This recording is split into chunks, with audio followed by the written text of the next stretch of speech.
This is the first of a three-part video series where we go through the process of first prepping our model for a mold making process, molding it, and finally creating a lightweight casting that can easily be hung on the wall in the game room here at Smooth On headquarters. Now, in this video, we're going to go over the process that we took to prep this model for the mold making process. A lot of the times, the models show up to us already damaged with pieces missing, and we have to prep it in order to make a mold of it. So let's just jump into this process and see how we've done.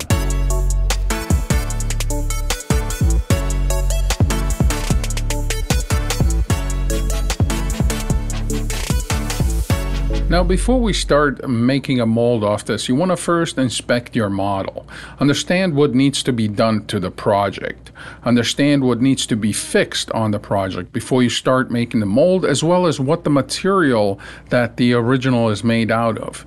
And knowing that this is made with polyester resin, I already know that I'm going to be making a mold using the Mold Max series. This is a tin-based silicone that is not as sensitive to materials like polyester and other known inhibitors to platinums.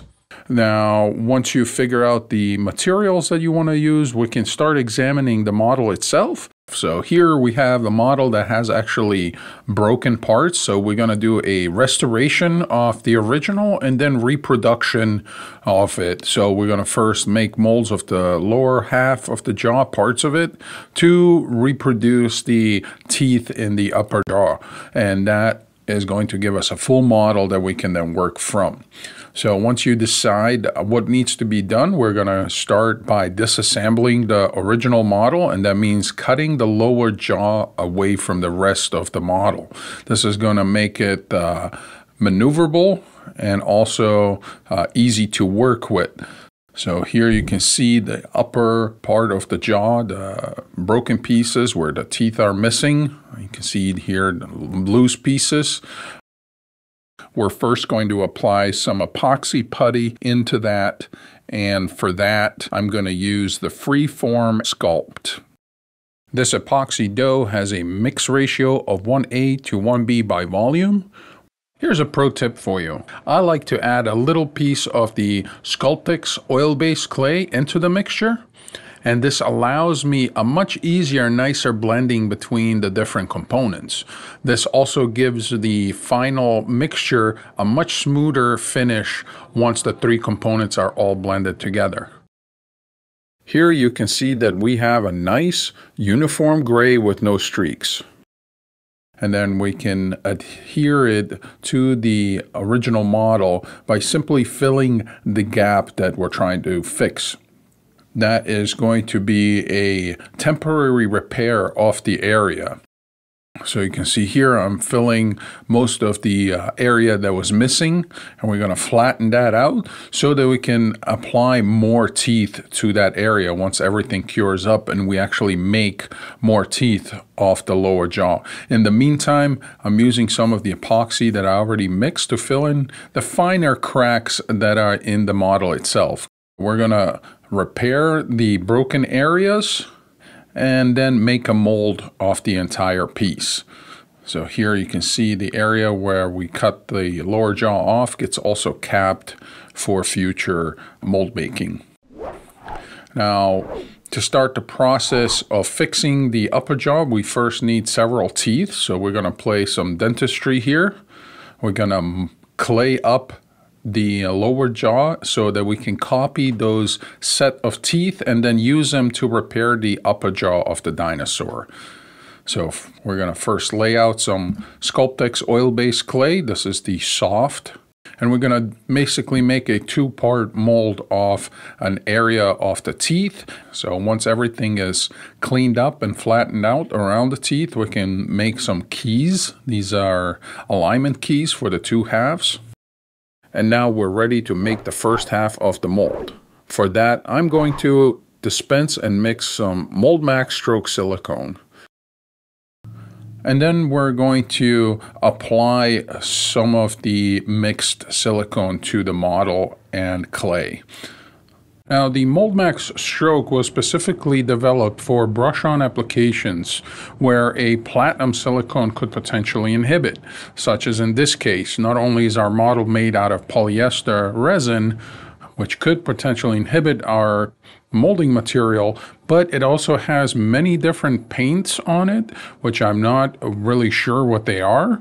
And also there's definitely residue of Bondo on the model itself. So rather be safe and use a material that's less likely to inhibit. Once the material is applied, we're going to apply a little bit of pressure with some air to push that material into the detail of the model. The MoldMax stroke is now allowed a partial cure for 2 hours before applying more material. Now, additional layers are applied until we build up a 3/4 of an inch thickness approximately. The MoldMax stroke is allowed to cure for 16 hours before moving on to the next step. And then once we allow the silicone to cure, we can then apply a fast curing support shell. This is Smooth Cast 300 with some Urethil 11. And I like to apply this in 2 layers. It gives me a little bit more control over fast setting material. You can see how I'm using the mixing sticks as a guidance tool. And once you apply the material, it's going to set really fast, making it an ideal support shell material when you need a fast turnaround. It's been 10 minutes and the material has cured enough where we can trim it back, some of the sharp edges, and then we're going to turn the entire model over to make the second half of that mold. Now make sure you prop the first half of the mold so it doesn't come off of the model as we remove the clay here. And once we remove all the clay, including the keys, we want to make sure we apply a release agent to the silicone that we're already have cured. So the first half of the silicone mold that it's already set up, we're going to use the Ease Release 205. This is the liquid release agent for silicone to silicone application. And once the Ease Release has dried, we can start by applying the MoldMax stroke to the second half of our mold, the same way as we did with the first half. Once the mold rubber has set up, we can make the support shell for the mold. And again, I'm using the fast setting Smooth Cast 300 with the Urethil 11 and a little bit of the black pigment. Gives me a good indication when the material is mixed. Easy and fast support shell material that you can work with in minutes from the making. So here we have the material set up. We can simply pry our mold open and peel the first half of our mold rubber to reveal the model. Now, the mold rubber itself does lift some of the schmutz or dirt from the original model. That's pretty common, nothing to be worried about. We could have applied some release agent on the teeth as well to prevent some of that lifting, but it's not going to make a difference for what we have intended for this mold. So keep in mind this is a transitionary mold, so we need 1 or 2 castings out of this, and this mold is going to be done. Now remember, the reason why we're making a mold of just some of the teeth of the lower jaw is in order to use the castings from that mold and repair the top jaw that has multiple teeth that are missing. So once the mold is put back together, we're going to drill some holes around, make sure a good alignment of the 2 halves, and then the mold halves are bolted together and ready for the casting process. As we said before, we want the casting to be lightweight, so we're going to use a casting resin called Feather Lite. This is a heavily filled urethane resin that actually floats. Now, because this material is heavily filled, when we first open the container, we gotta work that filler in. So break up the filler and mix it in thoroughly until there is no chunky filler material left. The resin should now have a very smooth consistency and pour very easily. And here I'm doing a double mix, And then once everything is mixed thoroughly, we're going to pour the material into the mold that's already waiting. So these are our teeth that we're going to use then in the model that we're fixing up. Now, to make my process easier down the line, I'm putting a piece of tape over the castings themselves, and then I'm going to put some screws into the resin, into the still liquid resin. This is going to be anchors that are going to help me secure these teeth then in the upper part of the skull. It's now been 2 hours and our castings are ready to come out of the mold. And you can see how easy that mold peels away from our castings, revealing the first castings coming out of that mold. And we can simply pop these out and get them ready for the setting into the upper jaw. So I'm going to trim some of the flashing on the castings back.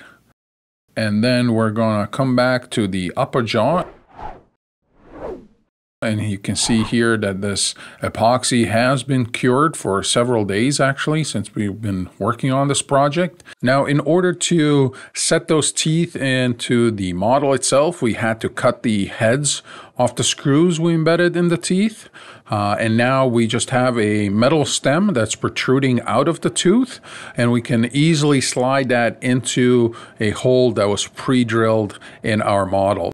A little bit of hot melt glue is going to help us temporarily hold these castings in place while we put some more epoxy around it. Yes, we can use an epoxy adhesive as well, but I found the hot melt glue just easy and convenient. Hot melt glue worked just fine for this. Once we apply the epoxy around the teeth, we're going to allow the material cure for 16 hours before proceeding on to work on that area. Now, if you got inspired by this project and you'd like to give your own projects a go and need some material, you can visit any one of our distributors around the world. So, and there you have it. A step-by-step process that I took to prep this model for the mold making process. Now remember, we were able to copy the teeth and replace them by using the model off of the lower jaw, and we're able to fix all the cracks in the model using some epoxy putties. Also remember, this is the first part of a 3-part video series, so if you would like to check out the mold making session or the casting session of this project, you can find those links in the video description below. Now, to keep up with our latest mold making, casting, and other videos, remember to subscribe.